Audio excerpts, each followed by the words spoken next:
गोरखपुर में समाजवादी पार्टी का सराहनीय कदम। संवेदनशीलता और सामाजिक सरोकार का उदाहरण बना सहायता वितरण कार्यक्रम।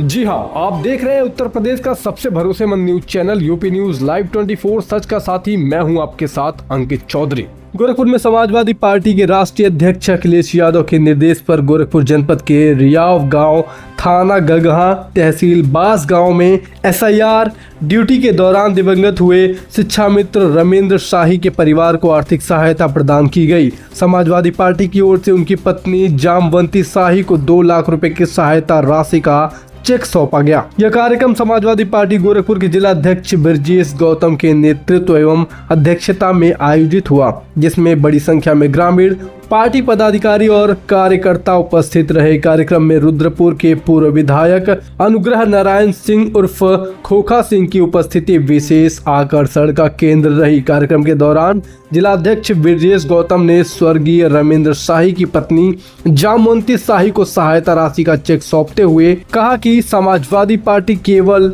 एक राजनीतिक दल नहीं बल्कि दुख और संघर्ष की घड़ी में आम जनता का सहारा बनने वाली विचारधारा है। उन्होंने कहा कि पार्टी हमेशा पीड़ित, शोषित और जरूरतमंद परिवारों के लिए साथ मजबूती से खड़ी रहती है और आगे भी सामाजिक न्याय तथा जनहित के लिए संघर्ष जारी रखेगी। कार्यक्रम का संचालन एंटी करप्शन प्रकोष्ठ के प्रदेश महासचिव बालेंदु ओझा ने किया। सहायता वितरण के बाद आयोजित प्रेस वार्ता में मुख्य रूप से यह सवाल उठाया गया कि शिक्षा मित्र रमेंद्र शाही की एसआईआर ड्यूटी के दौरान हुई मृत्यु पर अखिलेश यादव द्वारा संवेदनशीलता के साथ संज्ञान लेने के लिए किस रूप में देखा जाए। इस प्रश्न के उत्तर में जिला अध्यक्ष ब्रजेश गौतम ने कहा कि यह समाजवादी नेतृत्व की मानवीय संवेदना और सामाजिक प्रतिबद्धता का परिचायक है। उन्होंने कहा कि जब भी किसी गरीब, किसान, शिक्षक या कर्मचारी पर संकट आता है तब समाजवादी पार्टी सबसे पहले उसके साथ खड़ी दिखाई देती है। उन्होंने कहा कि अखिलेश यादव का यह कदम केवल आर्थिक सहायता नहीं बल्कि पीड़ित परिवार के प्रति आत्मीयता, सहानुभूति और सामाजिक उत्तरदायित्व का प्रतीक है। अगले सवाल में पूछा गया कि भविष्य में भी समाजवादी पार्टी इस प्रकार के पीड़ित परिवारों की सहायता करेगी। इस पर जिलाध्यक्ष ने कहा कि समाजवादी पार्टी सदैव जनता के सुख दुख की सहभागी रही है और आगे भी संघर्षशील परिवार के साथ पूरी मजबूती से खड़ी रहेगी। प्रेस वार्ता के दौरान उपस्थित नेताओं ने कहा कि समाजवादी विचारधारा का मूल उद्देश्य समाज के अंतिम व्यक्ति तक न्याय और सम्मान पहुंचाना है। कार्यक्रम का समापन स्वर्गीय रमेंद्र शाही के श्रद्धांजलि अर्पित करने और उनके परिवार के प्रति संवेदना व्यक्त करने के साथ हुआ। शिक्षा मित्र रमेंद्र शाही की एसआईआर ड्यूटी के दौरान हुई मौत को अखिलेश यादव ने जिस संवेदनशीलता के साथ संज्ञान में लिया, आप इसे किस रूप में देखते हैं? देखिए, समाजवादी पार्टी के राष्ट्रीय अध्यक्ष, पीडीए के जननायक, महानायक माननीय श्री अखिलेश यादव जी हर दुखी पीड़ित जिसके साथ अन्याय होता है उसके साथ खड़े रहते हैं। जब भारत निर्वाचन आयोग ने एसआईआर का कार्य प्रारंभ किया तो पूरे देश में और उत्तर प्रदेश में बड़े पैमाने पर जो शिक्षा मित्र थे उनको बीएलओ की ड्यूटी दी गई, तमाम टीचरों को ड्यूटी दी गई, लेकिन तमाम ऐसे बीएलओ जो शिक्षा मित्र के रूप में रहते हुए और बीएलओ की ड्यूटी निभा रहे थे, सरकार इतना प्रेशर बनाया और गलत कराने के लिए जबरदस्त प्रेशर बनाया। तमाम ऐसे बीएलओ, शिक्षा मित्र और अन्य लोग रहे जो गलत नहीं करना चाह रहे थे।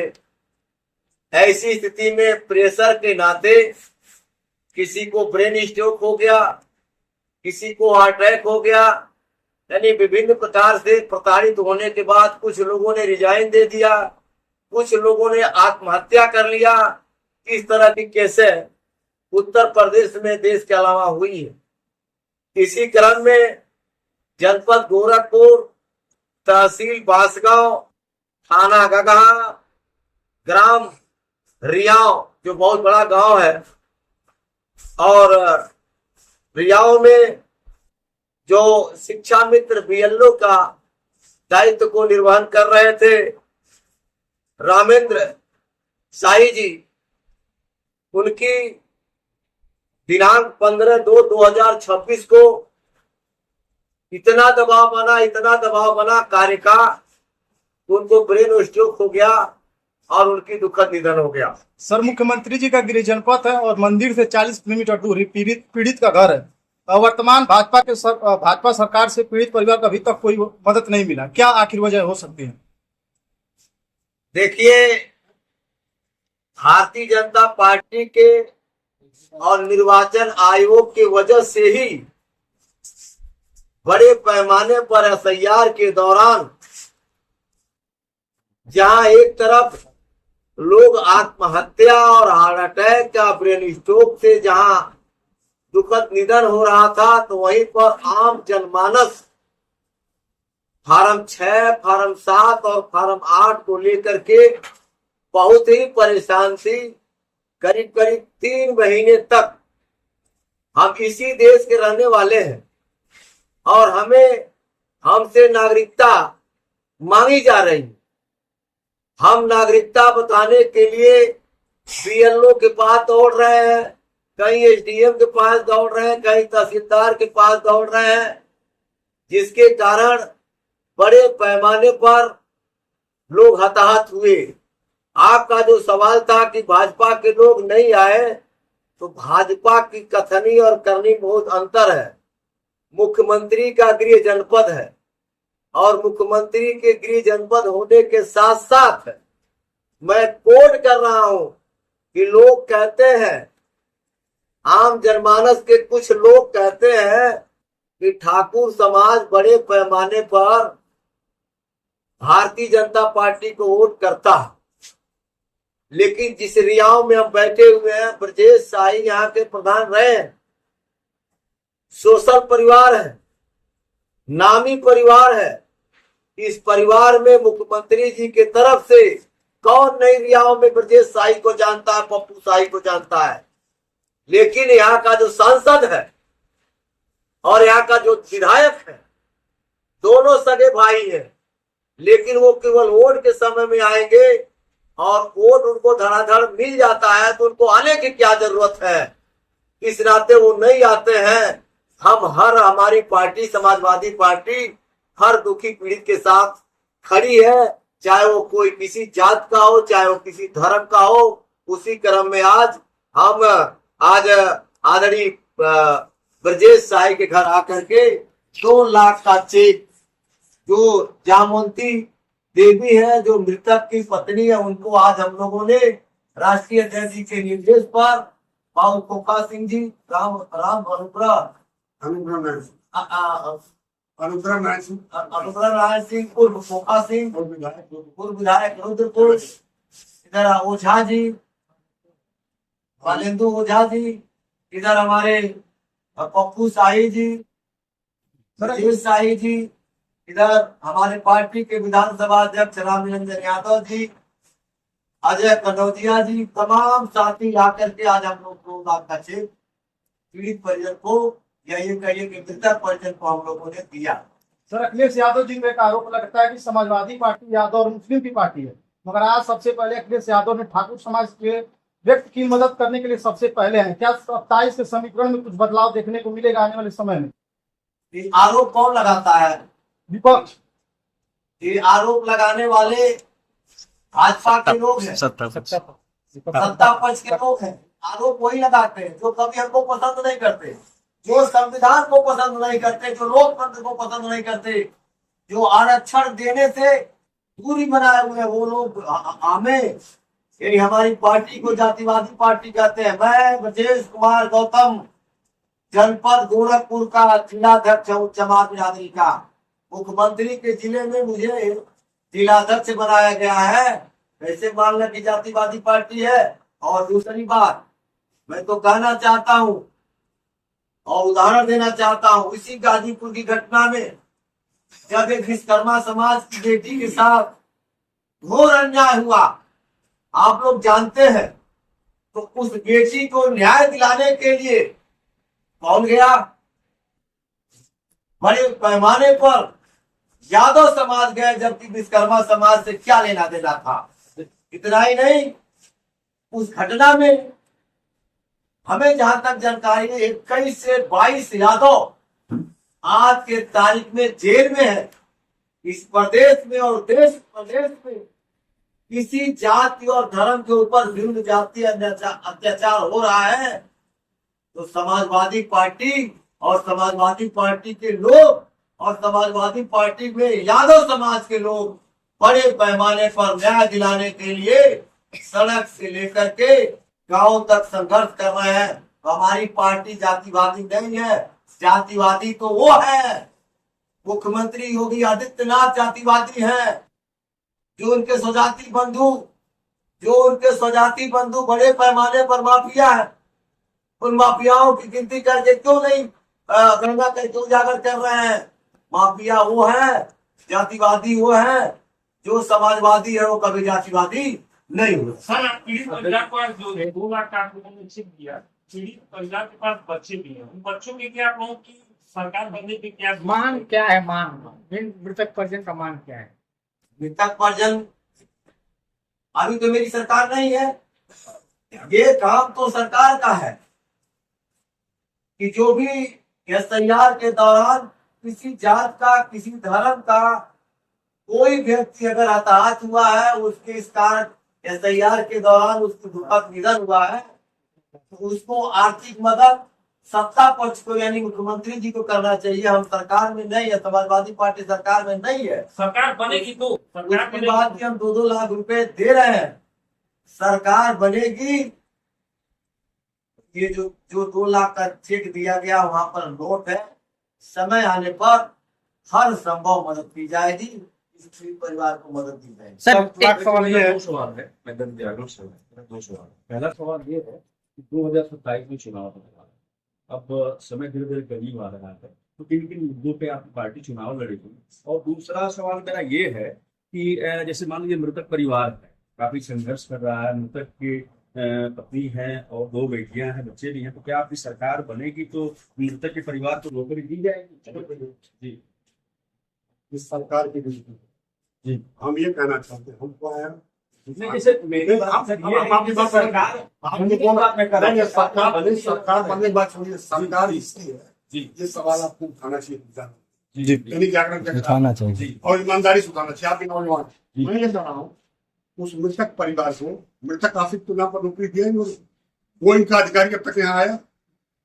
सांसद यहाँ के सेंट्रल मिनिस्टर उन्हीं का भाई यहाँ विधायक अध्यक्ष जी ने बताया, हम ज्यादा डिटेल नहीं करते। ये ड्यूटी हम जो दे रहे हैं, हम तो अपना पेट काट के दे रहे हैं, हमारे कार्यकर्ताओं का पैसा हम उससे दे रहे हैं। सहयोग तो उनसे पूछिए ना, भारतीय जनता पार्टी के लोगों से, ये अगर मृतक हमारा जो रण शाही है ड्यूटी बना, इसके मृतक परिवार को आश्वासन करने के लिए देना चाहिए। हम तो मांग कर रहे हैं आगे हमारी सरकार जब बनेगी, हमने हमेशा किया है, हम जाति धर्म की बात नहीं करते, आगे लड़ाई कि हमको आप बांट रहे हैं, हम बांटने वाले लोग नहीं, हम तो ठाकुर है ना, मैं का विधायक रहा हूँ, आपके बगल में रहा हूँ, ऐसा नहीं है। हम लोग आए हैं तो हम लोग उसमें राजनीति करने नहीं है। आज हमारे राष्ट्रीय अध्यक्ष पूर्व मंत्री माननीय अखिलेश यादव जी ने 2 लाख रुपया हर BPO हर BLO को दिया, हमारे क्षेत्र में पता लगा ब्राह्मण को भी दिया, एक महिला मरी थी उनको 2-2, 3-3 को दिया। तो हमारे नेता का मनसा साफ है, हम ये पैसा वोट के लिए नहीं दे रहे, हम उस परिवार के दुखी परिवार के साथ हैं, इसलिए हम पैसा दे रहे हैं। और ये सरकार की नैतिक जिम्मेदारी है। यहाँ का SDM बैठा है, सरकार उसको सुविधा दिया, कोई पूछने आया इस परिवार से, आर्थिक मदद तो उनको पहले करना चाहिए, सरकारी नौकरी उनके हाथ में उनको देना चाहिए। तो शिक्षा मित्रों को या जो भी शिक्षक विद्यालय, शिक्षा का असर तो खत्म कर दिया, कोई विद्यालय पढ़ाई हो रही है, सारे शिक्षकों को आपने सरकारी मशीनरी बना के, कर्मचारी बना के, और जो आपका काम है सरकार, और जनगणना शुरू कर दिया। अभी SIR में मारा, इसमें भी मारेंगे। इतने टेम्परेचर में अध्यापक घूम रहा है, मैं उनका टोपी दिखाऊं भला, उनका वो बिना खाए, कोई गोरखपुर जैसा शिक्षक, वो भी ब्राह्मण है, कोई ठाकुर है, कोई यादव है, कोई दलित परिवार का, कोई मुस्लिम, तो आप तो खुद उनको मार रहे बताइए। अभी आप देखिएगा जनगणना पड़ेंगे, इस टेम्परेचर में घूम घूम के बांध दिया है, कि कम से कम एक दिन में 40 घर का हुआ। सर अभी आपने जनसंख्या की बात की क्योंकि जनगणना चल रही है, जी, कहीं ना कहीं आपको लगता है कि बीएलओ पे ज्यादा जिम्मेदारी दी जाती है, शिक्षकों पे ज्यादा जिम्मेदारी दी जा मैं रही कह रहा हूँ आपसे कि अध्यापक को आपने क्या समझ रखा है? किसी प्राइमरी स्कूल में, मिडिल स्कूल में एक तो आपके पास शिक्षक नहीं है, बच्चे इसलिए नहीं आते हैं, कोई पढ़ाने कैसे आएगा? तो बच्चे ही वहां पर हैं। तो मैं ये कह रहा हूँ कि आपने तो उनकी ड्यूटी लगा रखा, कभी SIR, कभी आप उनसे खाना बनवा रहे हैं, कभी उनसे आप कंस्ट्रक्शन का काम करा रहे हैं, कभी उनसे आप जनगणना करा रहे हैं। तो जनगणना तो हमारे नेता की मांग है भाई, समाजवादी पार्टी की मांग है। जनगणना पूरे हिंदुस्तान में किया गया और उसके हिसाब से जनगणना के बाद जो जिनकी जितनी संख्या भारी उतनी उनकी हिस्सेदारी, ये हमारे राष्ट्रीय अध्यक्ष अपने माननीय अखिलेश मुलायम सिंह यादव जी, उन्होंने मांग किया और सारे समाजवादी हमारे राष्ट्रीय नेता भी मांग किया और मुख्यमंत्री अखिलेश भी मांग किया, सारे कार्यकर्ता मांग किया। जातवाद में विश्वास नहीं करता। सर लास्ट सवाल है, क्या आने वाले विधानसभा में इन पीड़ितों की आवाज उठाई जाएगी? अरे पीड़ितों की आवाज तो ही हम लोग उठा रहे हैं। आज तो अभी हम ये आज की तारीख में डीजल, पेट्रोल, घरेलू गैस कितना महंगा हो गया और मिल नहीं रहा। पेट्रोल पंपों पर लाइन लगी हुई है, मिल ही नहीं रहा है, गैस सिलेंडर मिल ही नहीं रहा है।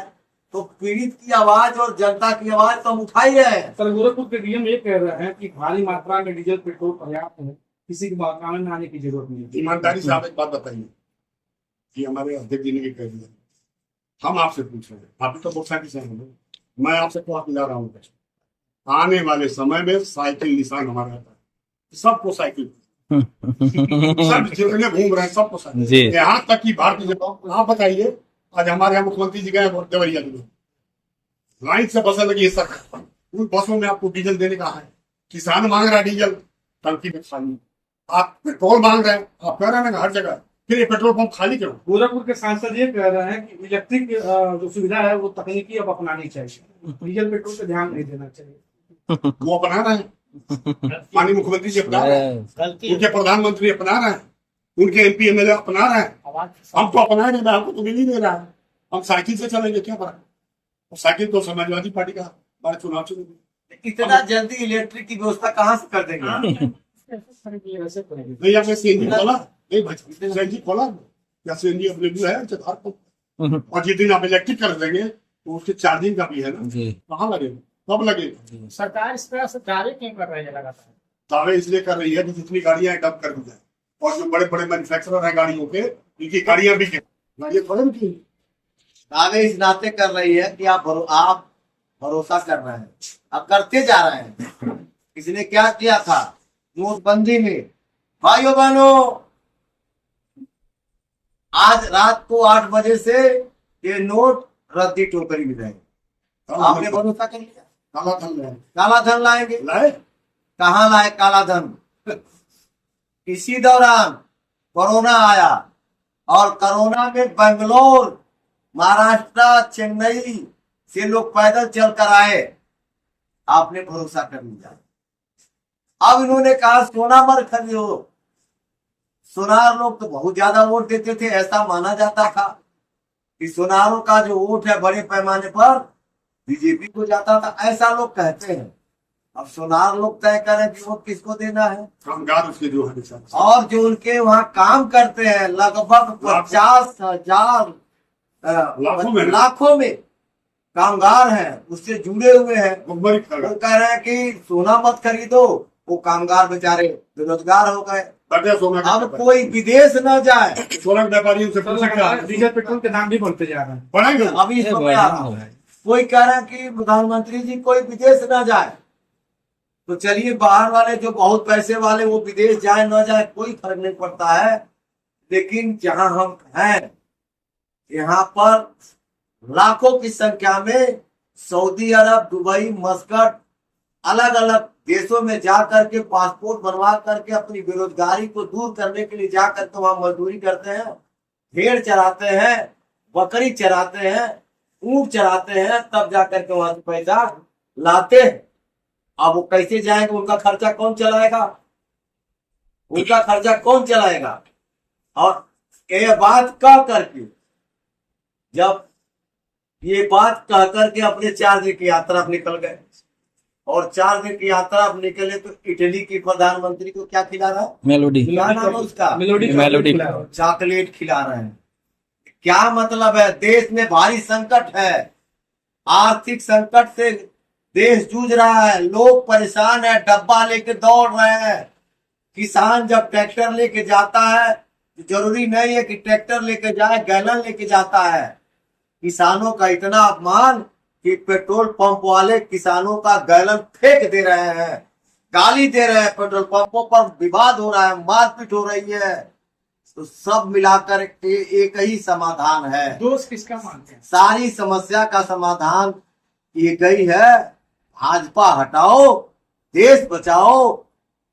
ये समाजवादी पार्टी की उत्तर प्रदेश में सरकार हो 2027 में सरकार। सर 2 दिन पहले जो है शाहजहां में जो है भारी धरना प्रदर्शन होने वाला था, तो जिसमें कुछ सपा के कार्यकर्ताओं को और पदाधिकारियों को गृह अरेस्ट किया गया था पुलिस के द्वारा। क्या नहीं, ये तो सरकार दमनकारी सरकार है, दमन पर उतारू है।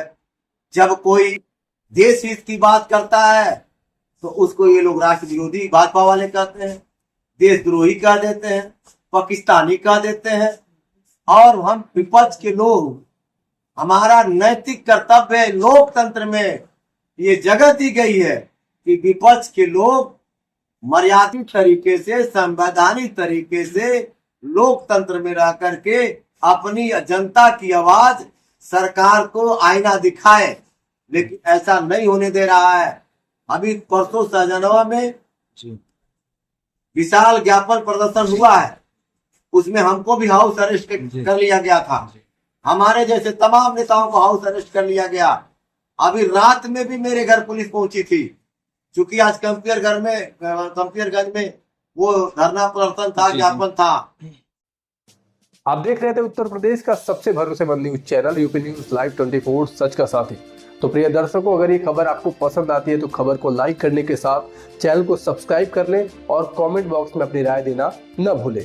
धन्यवाद।